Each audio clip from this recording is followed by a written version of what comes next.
Hello everyone, welcome back to the NEET series. இது பாத்தீங்கன்னா physical world and measurement ஓட part 3. வாங்க question குள்ள போலாம். A force F on a sphere of radius A moving in a medium with velocity V is given by F is equal to 6 pi neta AV. The dimension of neta is. So question ரொம்பவே simple. Force F வந்து force, A வந்து radius, V வந்து velocity அப்படினு சொல்லிட்டாங்க. neta ஓட dimension என்ன அப்படினு கேக்குறாங்க. அப்ப neta ஓட dimension வேணும் அப்படினா F divided by AV னு வருமா? ஏன்னா இந்த 6 pi க்கு பாத்தீங்கன்னா டைமென்ஷன் கிடையாது. அதனால இப்போதைக்கு இந்த क्वेश्चनக்கு வந்து நம்ம விட்டுறலாம். இந்த एक्चुअली இது ஈக்குவல் டு போட கூடாது. ஈக்குவல் டு போடணும் இங்க வந்து 1/6 pi இருக்கணும். ஆனா டைமென்ஷனலி பாத்தீங்கன்னா ரெண்டுமே ஈக்குவல் தான். கரெக்ட்டா இல்லையா? அதனால நான் ஈக்குவல் டு போட்டுருக்கேன். சோ இப்போ பாத்தீங்கன்னா நமக்கு நீட்டான டைமென்ஷன் வேணும். அப்ப force divide by radius into velocity. So ஃபோர்ஸோட டைமென்ஷன் என்ன? m l t power -2 divide by A பாத்தீங்கன்னா ரேடியஸ். சோ ரேடியஸ் வந்து லெந்த்ல இருக்கும். அதுக்கு அப்புறம் வெலாசிட்டி எதுல இருக்கும்? Metre per second. கரெக்ட்டா?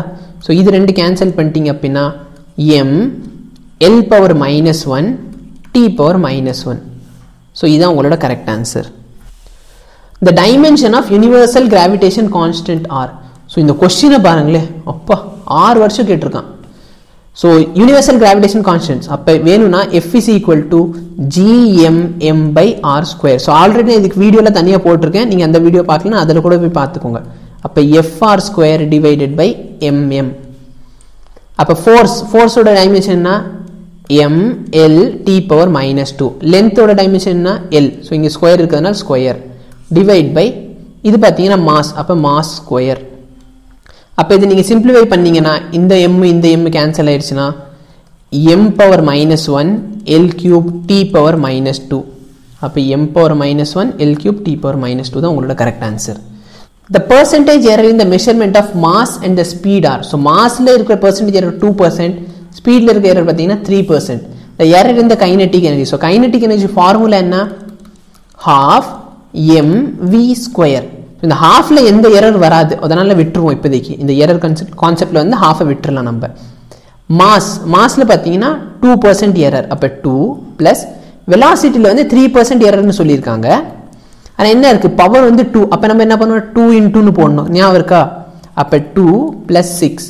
அப்ப டோட்டல் வந்து 8% error. The unit of surface tension in SI system is. So இது வந்து நான் சால்வ் பண்ணியிருக்கேன். So surface tension பாத்தீங்கன்னா force divided by length. So force வந்து நியூட்டன், length பாத்தீங்கன்னா metre. So newton per metre தான் correct answer. Dyne per centimetre கிடையாது. இங்க ஆப்ஷன் எல்லாமே தப்பா கொடுத்திருக்காங்க. இது சம்பந்தம் இல்லாத ஒரு ஆப்ஷன். ஆப்ஷன்ல கூட ஒரு சம்பந்தம் வேணாமா? So ஆக்சுவலா பாத்தீங்கன்னா எல்லா ஆப்ஷனுமே தப்பா தான் இருக்கு. இது வந்து சப்போஸ் நியூட்டன் per மீட்டரா இருந்தா இது கரெக்ட் ஆன்சர். So இவங்க ஆக்சுவலா SI யூனிட்னு கேட்டிருக்காங்க. கரெக்ட்டா? So SI யூனிட்னு கேட்டிருக்கான். இது பாத்தீங்கன்னா கரெக்டான ஆன்சர் தான். இது SI யூனிட்ல வராது. இது வந்து CGS யூனிட். சோ அதுல தான் பாத்தீங்கன்னா நம்ம ஃபோர்ஸ் வந்து டயன்லயும் லெந்த் வந்து சென்டிமீட்டர்ல மெஷர் பண்ணுவோம். சோ இந்த क्वेश्चनக்கு கரெக்ட் ஆன்சர் என்னன்னு பாருங்க. ஏன்னா இந்த क्वेश्चन வந்து 3 இயர்ஸ் கேட்டிருக்காங்களாம். சோ 3 இயர்ஸ்மே யூனிட் தப்பா கொடுத்தே கேட்டிருக்காங்களா? So the unit of surface tension is அப்படின்னு மட்டும் கேட்டிருந்தா கூட இது கரெக்டான யூனிட்னு போட்டுக்கலாம். ஏன்னா இது CGS யூனிட் தான். ஆனா அவங்க SI சிஸ்டம்னு கேக்குறான்.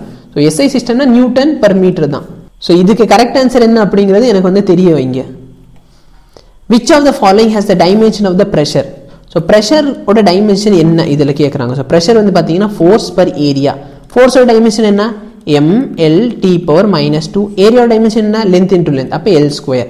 அப்ப சிம்பிளிஃபை பண்ணீங்கனா m l power -1 t power -2. m l power -1 t power -2 தான் உங்களோட correct answer. The unit of self inductance of a coil is.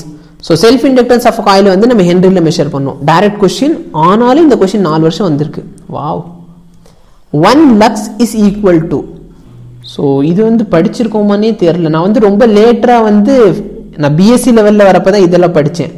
Lumen per metre square தான் நம்ம லக்ஸ் அப்படினு சொல்லுவோம். இதுவும் பாத்தீங்கன்னா நான் ஏதோ குவிஸ் காம்படிஷன்ல போறப்ப ஏதோ ஒரு புக்ல படிச்ச மாதிரி ஒரு ஞாபகம். So 1 lux பாத்தீங்கன்னா லூமென் per மீட்டர் ஸ்கொயர் அப்படினு சொல்லுவோம். So ஏன் சொல்றோம் எதுக்கு சொல்றோம் எனக்கு தெரியாது. சீரியஸா தெரியாது. A wire when heated shows a 2% increase in radius. The increase in the cross section area would be. So radius வந்து 2% increase ஆனா ஏரியா எவ்வளவு percent increase ஆகுது அப்படினு கேக்குறாங்க. So இப்போ நமக்கு தெரியும் ஃபார்முலா என்னது? So area of a circle is equal to pi r square. கரெக்டா இல்லையா?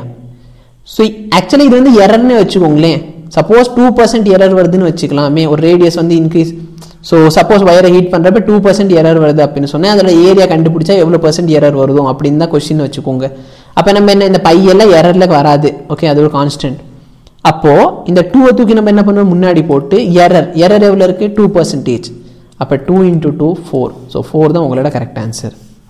The time dependence of a physical quantity P is given by P is equal to P naught exponential minus alpha t square, where alpha is a constant and t is in time.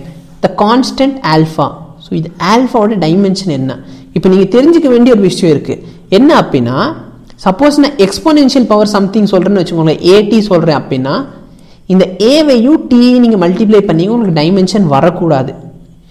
அதான் dimensionless quantity. அதே மாதிரி நான் வந்து sign of omega t அப்படின்னு சொல்கிறேன்னு வச்சுக்கோங்களேன், இந்த ஒமேகாவை DI multiply பண்ணிங்கன்னா உங்களுக்கு டைமென்ஷன்லெஸ்ஸாக தான் இருக்கும். இல்லை சைன் ஆஃப் கேஎக்ஸ் அப்படின்னு சொன்னாலுமே சரி, கேவையும் எக்ஸையும் மல்டிப்ளை பண்ணி உங்களுக்கு டைமென்ஷன்லெஸ் குவான்டிட்டி தான் கிடைக்கணும். ஸோ இங்கே என்ன இருக்குன்னா exponential of alpha T square. இப்போ இந்த ஆல்ஃபாவையும் டி ஸ்கொயரையும் நீங்கள் மல்டிப்ளை பண்ணுறீங்கன்னா அப்போ உங்களோட ஆல்ஃபா இன்டூ டி ஸ்கொயரோட டைமென்ஷன் என்ன இருக்கணும், டைமென்ஷன்லெஸ். ஸோ 1. ஸோ டைமென்ஷனே இல்லைன்னா சொன்னால் 1 தான் டைமென்ஷன். ஸோ இப்போ பார்த்தீங்கன்னா உங்களுக்கு டி ஸ்கொயரோட டைமென்ஷன் தெரியும். டி ஸ்கொயர் பார்த்தீங்கன்னா டைம். So time square. அப்போ உங்கள் ஆல்ஃபாவோட டைமென்ஷன் என்ன? அப்போ alpha is equal to 1/t square, இல்லைனா t to the power of -2. So ஆல்ஃபாவோட டைமென்ஷன் வந்து t power -2, t இதோட டைமென்ஷன் பார்த்தீங்கன்னா t ஸ்கொயர். அப்போ ரெண்டுத்தையும் மல்டிப்ளை பண்ணிங்கன்னா உங்கள் டைமென்ஷன் வந்து இருக்காது, அதான் 1. ஸோ இதோட டைமென்ஷன் வந்து t power -2. Joule second is the unit of. So joule பார்த்தீங்கன்னா energy into time. Energy into time பார்த்தீங்கன்னா உங்களுக்கு 2 யூனிட் கிடைக்கும். ஒன்று பார்த்தீங்கன்னா ஆங்குலர் மொமெண்டமாக இருக்கும், அப்படி இல்லைன்னா பிளாங்க் கான்ஸ்டன்ட். இதை ஞாபகம் வச்சுக்கோங்க. இந்த ஹச்சுக்கும் சரி இந்த ஆங்குலர் மொமெண்டமுக்கும் சரி இந்த ரெண்டுத்துக்கு பார்த்தீங்கன்னா ஜூல் இன்டூ செகண்ட், அதாவது எனர்ஜி இன்டூ டைமோட யூனிட் வரும். So that's all for the video. உங்களுக்கு இந்த வீடியோ யூஸ்ஃபுல்லாக இருந்துச்சு, இது உங்கள் ஃப்ரெண்ட்ஸ் கூட ஷேர் பண்ணுங்கள். சேனல் வந்து மறக்காமல் சப்ஸ்கிரைப் பண்ணுங்கள். உங்களுக்கு எதாவது டவுட் இருந்தாலும் எங்கள்கிட்ட நீங்கள் பர்சனலாகவோ கமெண்ட்லேயே சொல்லலாம். ஸ்பெஷலாக ஏதாச்சும் ஃபிசிக்ஸ் ரிலேட்டட் வீடியோ வேணும் அப்படின்னாலும் நீங்கள் வந்து கமெண்ட்டில் இல்லைன்னா எங்களுக்கு பர்சனல் மெசேஜ் பண்ணலாம். தேங்க்யூ.